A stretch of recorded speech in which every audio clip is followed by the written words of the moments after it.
Happy Sabbath. May I have one of those wireless mics? Who's got him? Wireless mic? Yes, please.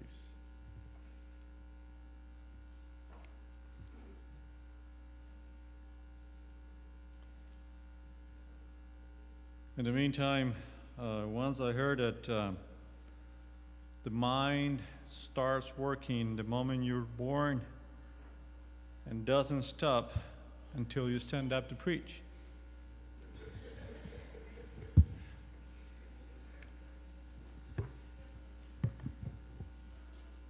I don't know if that's true or not, but we're happy to be here today, aren't we? Yes, indeed. Yes, indeed. We're going to start with a question. So you're going to have to help me out here. Here's the question. I've got some money here just in case. Can you tell me? No, you can be part of a worship committee, okay? Because you know the answer. But if you're not part of a worship committee, can you tell me which one is the most important text in the Old Testament? Raise your hand. Tell me. The most important text in the Old Testament. Anybody? Genesis what? Okay. Genesis 1:1. Close. Anybody else? Well, you're good at it. Pastor Blackman. Exodus 35:8. Let them make me a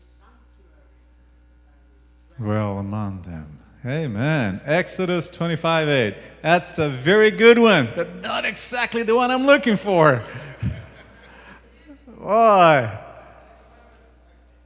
George. Exodus 20, verses 1. 3, did you say 3 to 17? Okay. That's the 10 Commandments. Yes, sir, indeed.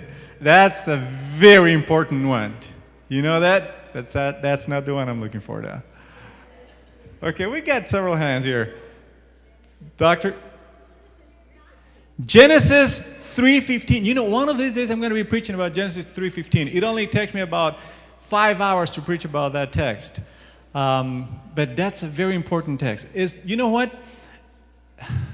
That's a prophecy, by the way. But it's not the one. Now, let me help you out a little bit here. Which one is the most important text in the Old Testament for the Jews? Now I'm helping you out. Who is it? Okay, up there. Okay, you got it. That's in the book of what? You don't know it. Okay. I was gonna get a $100 bill for you, but wow. Okay. You're right.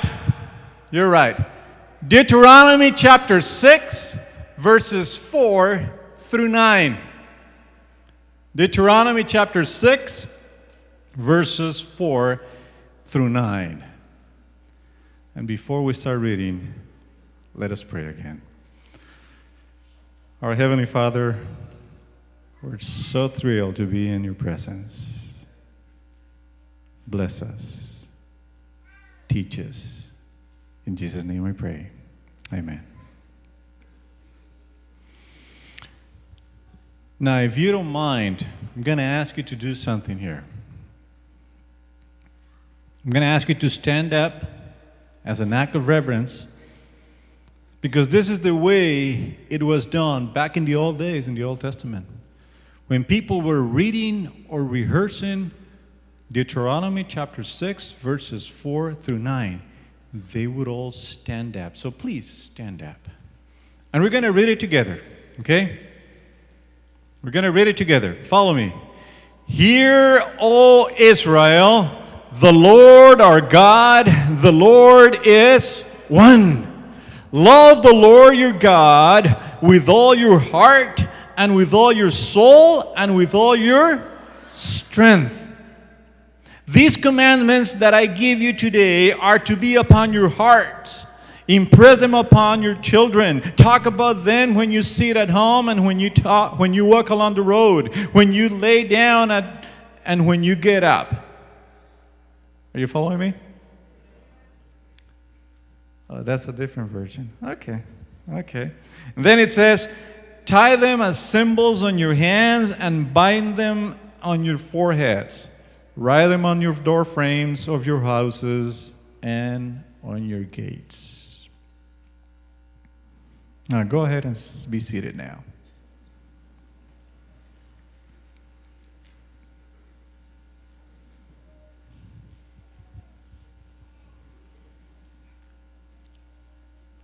Now this text, what we just read, are still called the Shema. Shema. And they were the holiest of all the holy words of Scripture for the Jews. And they were the central text of all Israel. Because the Israelites believed that wisdom begins here. Israel, love God.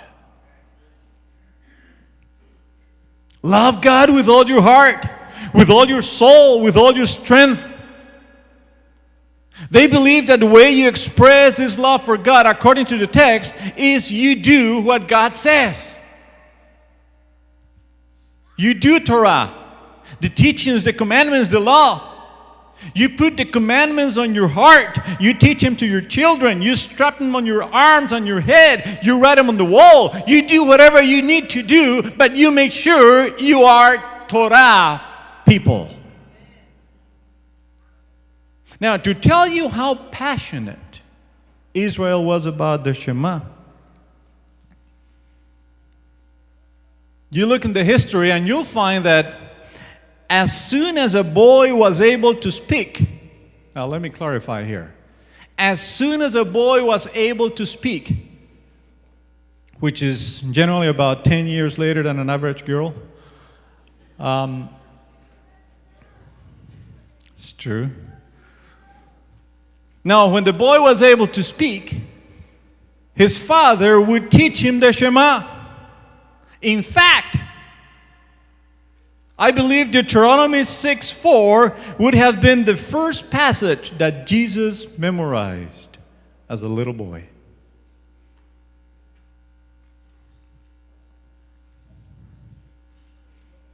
Now, when the Shema says that you ought to love God with all your soul, the rabbis understood that you should be willing to die rather than betray God. Serious stuff. Actually, in Jewish tradition, God had to be the first word you utter as a child and ought to be the last breath you exhale before you die. Israel believed that this command, the Shema, said something wonderful, said something special about God. And I'm going to tell you why. It says that God wants to be loved. Yeah, that's exactly what it says. Think about this for a moment. I never really thought about this until this week. Because it talks about a big God, the creator of all things. The Bible says, "Hear, O Israel, the Lord our God, the Lord is one." One God who made all things. Now, nobody else in biblical times believed in a God like that. It says that God ought to be feared. Now, everybody would have feared God because all the other gods in Israel times, they generally demanded something. And the practice was they demanded something like infant sacrifice. Not God, not the God of Israel, because God wanted to be loved. And you know what? When we talk about relationships, wanting to be loved, it's very vulnerable. There is something endearing about somebody who wants to be loved. Now, this is wisdom. And today's topic, it's entitled, Where Wisdom Begins. Wisdom. How early in the day can I recite Shema? Let me just give you a brief. How the Israelites understood this. In Israel, wisdom was not about what kind of a house am I going to buy? Where am I going to live? What shall I do today? Who am I going to marry? They were not as interested in that. I could try to get what I want for that stuff, and my life could still be wasted, they thought. Wisdom does not start with that stuff. It starts with God. What thoughts ought to fill my mind? What kind of a thought do I have in my mind when I start a day? So here's the wisdom question. How does your day begin? Did you hear me back there? How does your day begin? What's the first thought of your day? Now, our days generally begin with a certain kind of clock. And it's rather interesting to me. Because we have a name for this clock. What do we call the clock that starts our day? What do you say? Alarm clock. You're right. Alarm clock. That's an interesting name because it's not called the opportunity clock.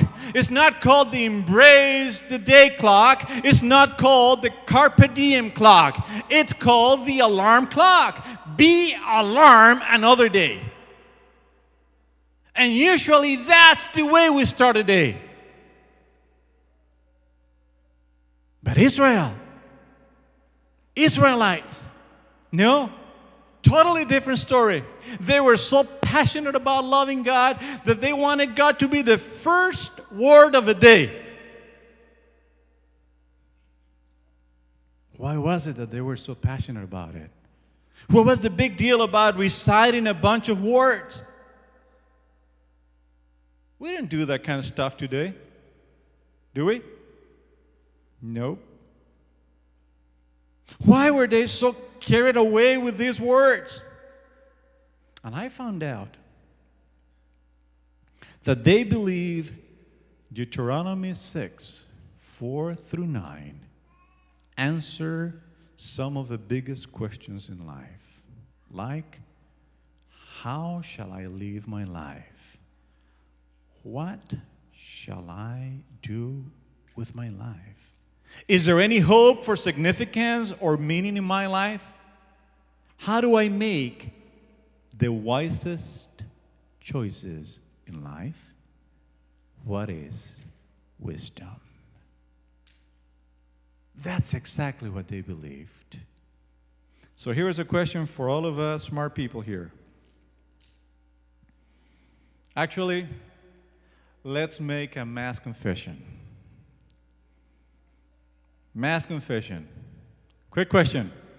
How many of you have ever done anything stupid? Raise your hand real high. Boy, this is what I call mass confession. Yep.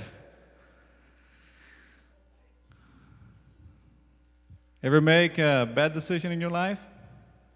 Mm-hmm. Do something that you regret over?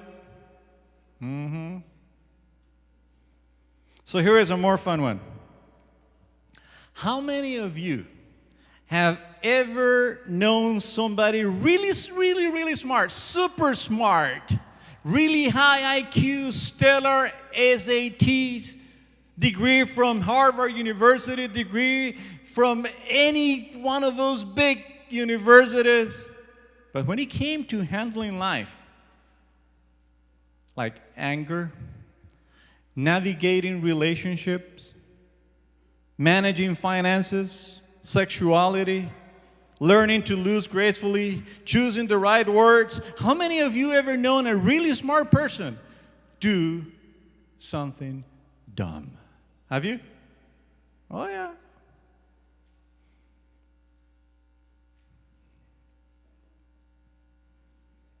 So here's an illustration. I hope it's going to make a point. By the way, June, you shared this story with me. Oh, yeah. Talking about you. Of course, I'm going to make a few changes here. Okay? Now, June shared this illustration with me about 3-4 weeks ago. And this is what she shared with me. There was an airplane on the, where was it? Did you mention California? Okay. Now, there was an airplane, and the airplane had 3 people on board. A pilot, a Boy Scout, and the smartest person in the world. Of course, this is, it's got a few variations from what June told me. Now, this smartest person in the world had the highest IQ of anybody in the world. The problem is that the plane started to go down.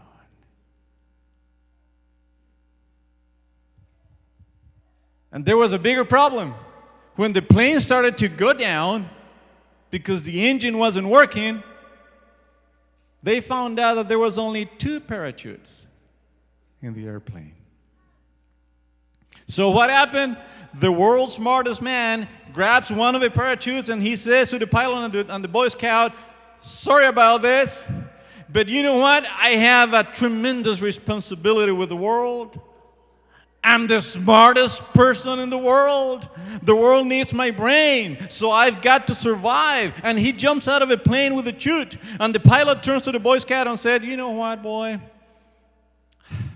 I've lived a long life, a good life, and you're just a little boy.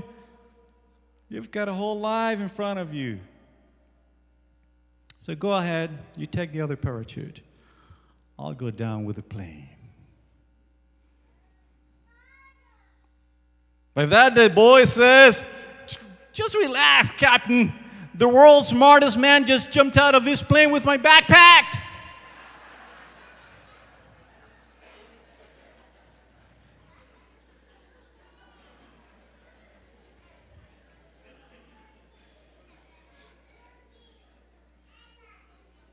That's kind of the world we live in today.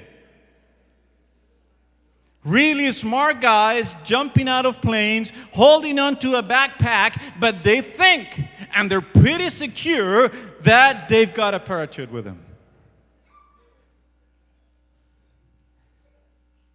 That's why Israel loved Shema. And here's where the message of the scripture gets kind of offensive for you and for me. This is where it gets a little insulting to really smart people like you and I.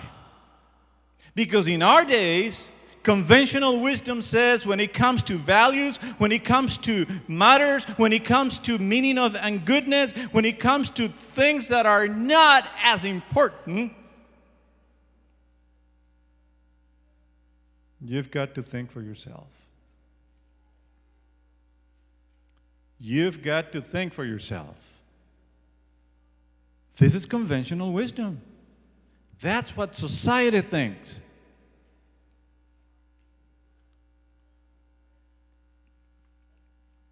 I was reading about president of Yale University last year, 2 years ago. The president of a university welcomed the incoming class. The freshman. And he said the following words. Now, before I read this, think about the contrast from Israel. In Israel, they read, they thought, and they believed. Teach your children. Now, listen to the words of the president of Yale University. We cannot supply you with a philosophy of education any more than we can supply you with a philosophy of life. This has got to come from you, from your own active learning, your own choices and your own decisions. Think for yourselves. Now, when it comes to history, if you say Columbus discovered America in 1805, we'll impose our belief on you there because we believe there is knowledge about that. When it comes to physics, you say E equals mc, we will impose our beliefs on you there because we believe there is knowledge there. But when it comes to values, when it comes to wisdom, goodness, and what is right, good luck. Think for yourself.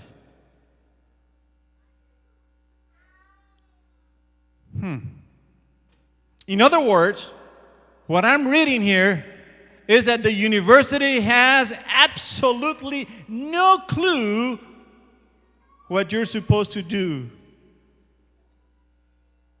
with life.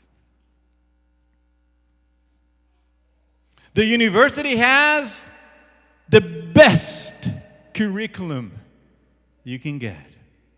The university probably has a great buffet of faculty. But when it comes to wisdom, what is right, values, and goodness, think for yourself.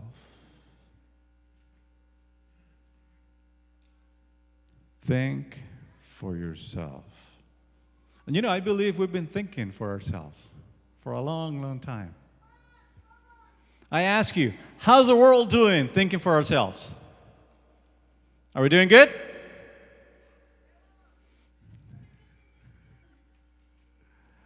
This morning I was talking to Carlisle.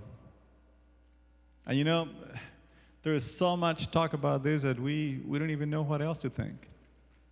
We were talking about the economy.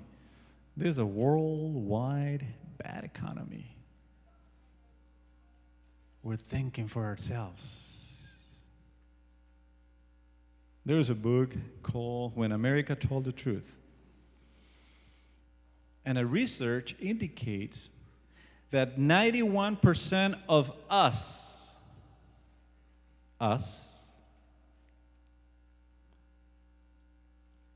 acknowledged that we lie routinely. Listen to this. 31% of those of us who are married acknowledge having an affair that had lasted more than a year. Go figure that.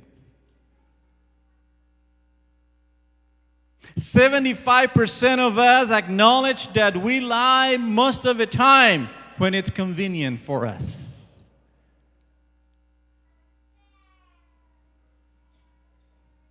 Just pick up the Miami Herald, and you will read about corruption in the city. You read about corruption in local and national government, about corporations around the world behaving in ways that are just appalling.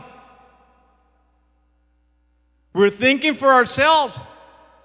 And because we're thinking for ourselves, we see wars, we see injustice, we see oppression, we see preventable death by the tens of thousands every day.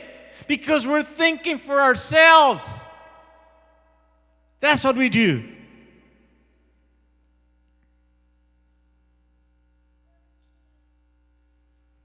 We're so smart.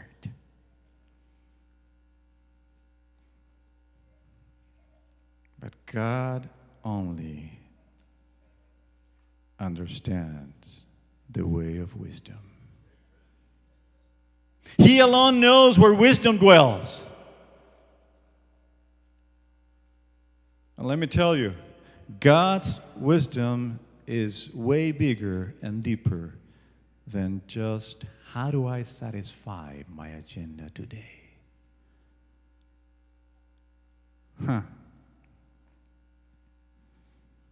Therefore, the great text, the Shema. You know, the Shema starts with a word. What's the first word?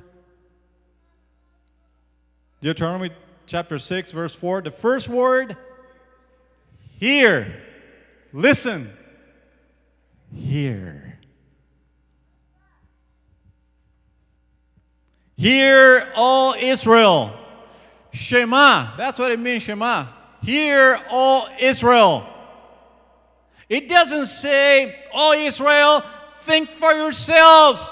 Israel, go with your own guts. Oh, Israel, follow your happiness. Israel, maximize your bliss. Israel, follow your instincts. Israel, I want you to be autonomous and I want you to be the center of the universe. No, the Bible says, Israel, what? Hear. Hear. Israel, hear. Listen. Be still. Be quiet. Receive. This is Torah. What do I say? This is wisdom. This is law.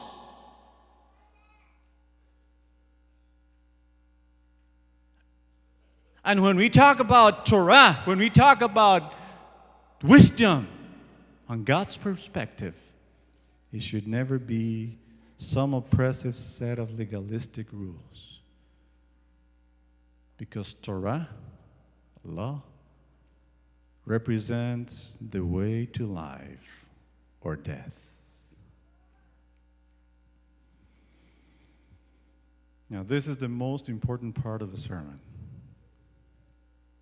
I want you to pay attention to it now.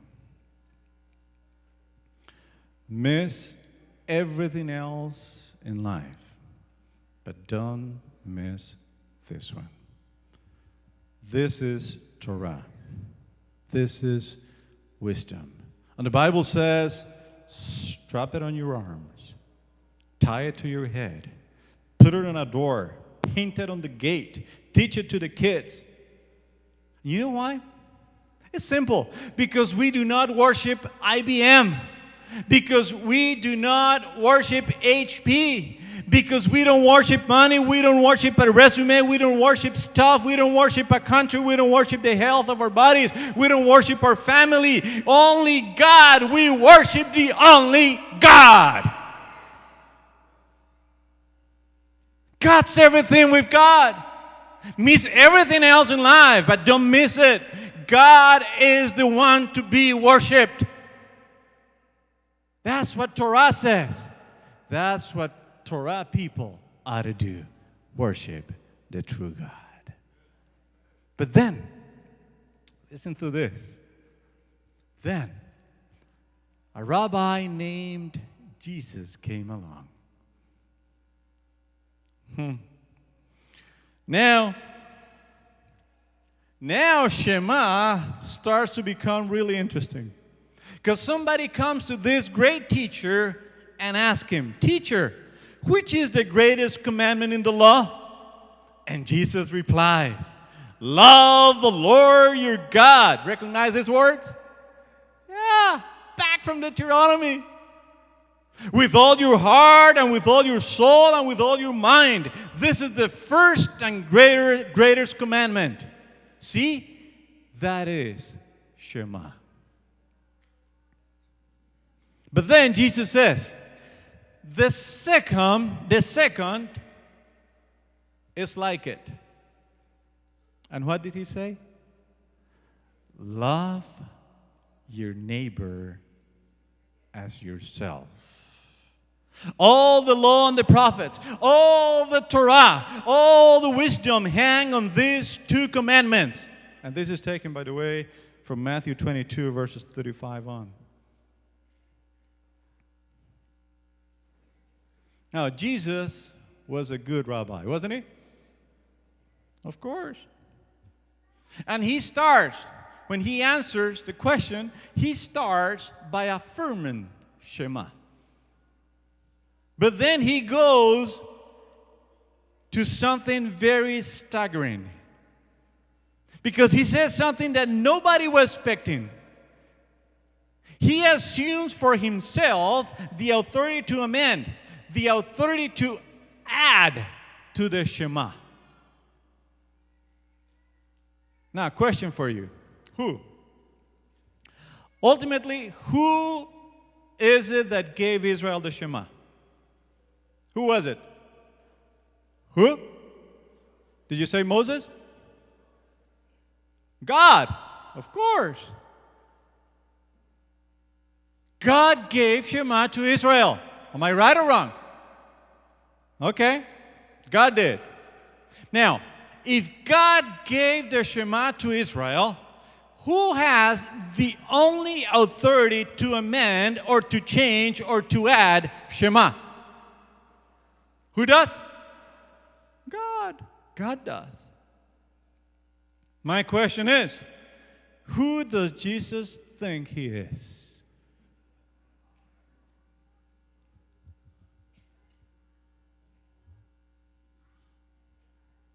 Now, we see what's going on in this text. Jesus' wisdom is the whole law, the whole teaching. All of wisdom dangles from these two threads. Love God and love people. What do we say? You're sleeping. All Torah, all commandments, all wisdom dangles in these two threads. Love God and love people. What do we say? Praise God.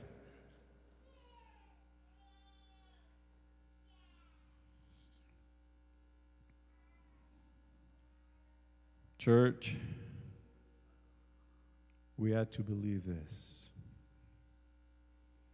But more than that, we have to act upon this. Because we know that. Because we've heard it. Do we live by it? Do we really love God with all our heart? With all our soul, strength, mind, passion? From the moment you wake up till the moment you go to bed, do you love God with everything you've got?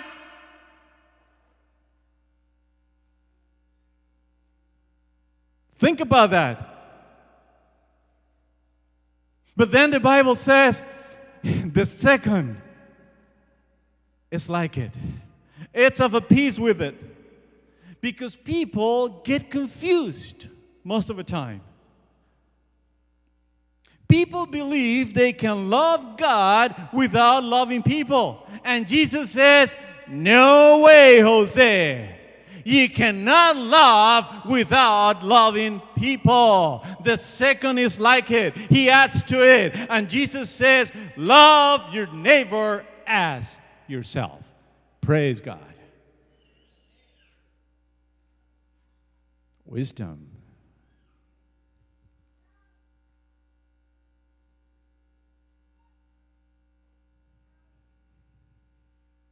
Now, I want you to understand what's happening here. And I want you to really pay attention to what Jesus is doing. Because love for people here doesn't mean that I always say what the other people want me to say.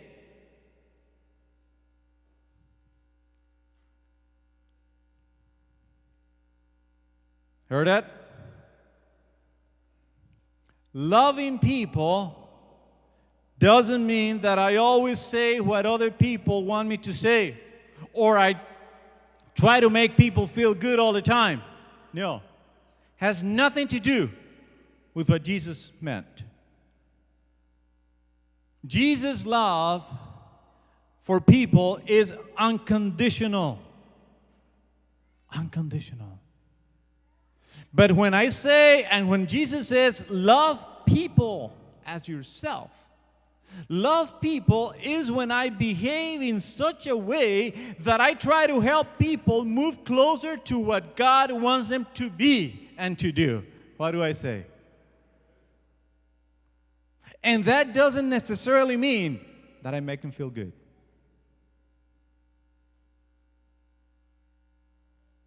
Sometimes people feel a little bit uncomfortable. But as long as I keep in mind that my goal is not to make people feel good or bad, is to make people get closer to Jesus, then I understand the passage and the message. You know, we have to learn how to love people God's way. Especially here. Being serious here.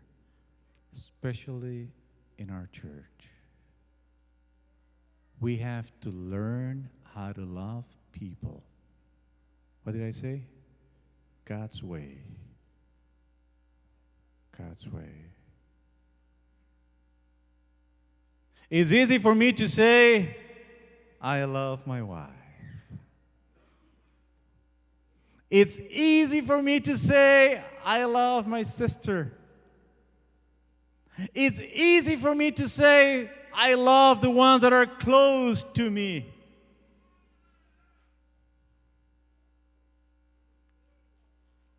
But do I really love people the way God wants me to? Do I include everybody into my love?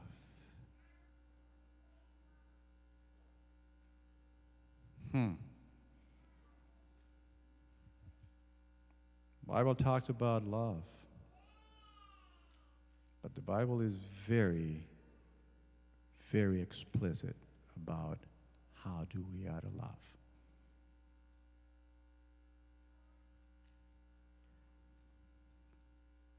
And the second is like it. You love people. Why does Jesus say that? Wouldn't it be enough to love God? I mean, it'll be probably easier. We don't have to make too much of an effort. Love God with all your heart, with everything you got. It's okay. God, I'm with you. I hear you, God. I want to do it, God. But then Jesus says the second one is like it. It's like a piece with it. Love people as yourself. You got to remember, it's people that count. Because you don't build your life around climbing ladders or collecting trophies. No, you don't do that. You build your life around people. Because you got to deal with people all the time. Because you got to love people all the time. Write it down so you don't forget. What exactly does it mean to love God? Well, to love God means to follow Jesus. Listen to Jesus. Study what Jesus taught. Be preoccupied with Jesus. Make sure that you know what Jesus says. Learn from Jesus how to live like Jesus. Let Jesus be your guide. Let Jesus be your forgiver, your leader, your Lord, your friend. Let Jesus be your everything. That's what Jesus wants us to do. But then Jesus says, the other one is like it. Love people like yourself. Boy, we love ourselves.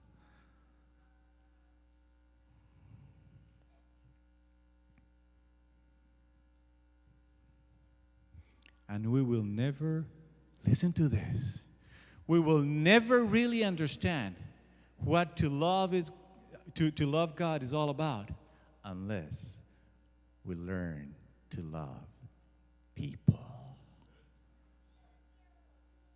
That's wisdom. That's what's important. No wonder Jesus put it together. This is wisdom. To live your one and only life in such a way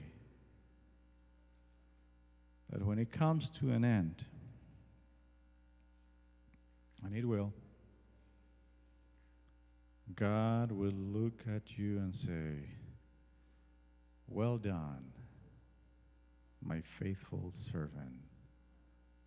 Well done." Love God and love people, because this is where wisdom begins.